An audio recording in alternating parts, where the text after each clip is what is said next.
पूछ कर आऊंगा कि सत्कर्म किसे कहते हैं। नारद किसे कहा गया?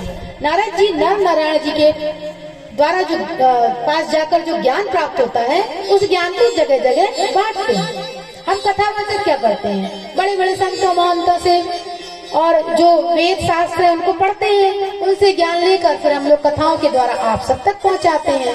तो नारद भी, जो नारद जी हैं, वह नर नारायण से प्राप्त ज्ञान लेते हैं, प्राप्त करके उसे सभी जगह संत महंतों तक पहुंचाते हैं।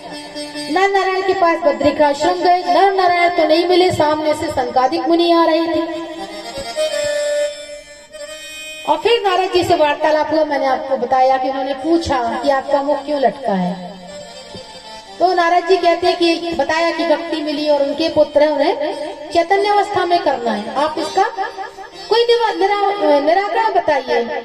तो सनकादिक मुनि कहते हैं बस इतनी सी बात।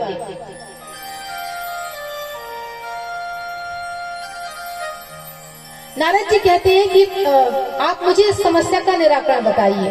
तो कहते हैं कि बस इतनी सी बात नारद, इसका तो एक और एक उपाय है, वो है श्रीमद् भागवत जी की कथा। श्रीमद् भागवत जी की कथा के द्वारा आपका निराकरण हो जाएगा। तो नारद जी हंसते हैं कि मैंने इतना वेदों का पाठ किया, इतना पुराणों का पाठ किया, और ये जो श्रीमद् भागवत है, ये तो वेद और पुराणों के श्लोक ही तो इसमें है। तो श्रीमद् भागवत जी में ऐसा क्या विशेष है जिससे वह चेतनावस्था में आ जाएंगे? तो सनकादिक मुनि कहते हैं कि मधुराधिपति, मतलब मीठे मीठे फलों को खाकर अगर कोई ये कहे कि जब फल में इतना स्वाद है तो हम वृक्षों को ही चबा जाएं, जिस वृक्ष के फल इतने मीठे हैं तो भैया हम फल ही चबा जाते हैं, वृक्ष कितना मीठा होगा? बताओ, वृक्ष को चबाने से क्या मीठापन मिलेगा? नहीं मिलेगा। दूध से ही घी बनता है, दूध से ही घी बनता है, और उसी घी से हम आरती करते हैं, दिए को प्रज्वलित करते हैं। और अगर घी खत्म हो जाए और हम सोचें कि घी दूध से ही घी बना है तो हम दिए में दूध ही डाल दें, बताओ दिया जलेगा क्या? नहीं जलेगा।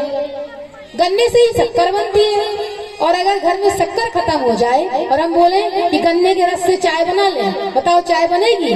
नहीं बनेगी ना। ऐसे ही भले ही वेदों और पुराणों के श्लोकों के द्वारा उसके सार को निकालकर भागवत कथा को वेद व्यास जी ने लिखा है, लेकिन वेद जो भागवत महापुराण है, इसकी जो कृपा है, इसकी जो करुणा है, इसका जो प्रभाव है, वह अलग ही है। जब इस प्रकार से समझाया तब नारद जी समझ गए कि हाँ भैया आप ठीक कह रहे हैं।